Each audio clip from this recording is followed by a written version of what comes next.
औरत अगर कम कपड़े पहनेगी तो उसका असर तो होगा। वजीर आजम इमरान खान ने गैर मुल्की चैनल को इंटरव्यू में कहा कि पाकिस्तान में कोई नाइट क्लब या डिस्को नहीं है, ये मुकम्मल तौर पर एक मुख्तलिफ मुआशरा है।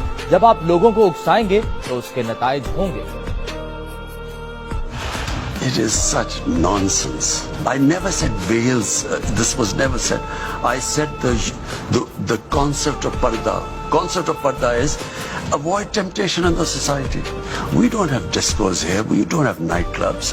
So it is a completely different society, way of life here. So if you raise temptation in the society to the point, and all these young guys have nowhere to go, it has consequences in the society.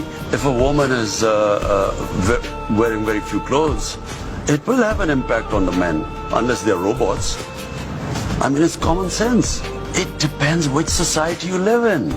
If in a society people haven't seen that sort of thing, it will have an impact on them. If you grow up in a society like you, maybe it won't on you. This cultural imperialism, whatever is in our culture, must be acceptable to everyone else. It's not.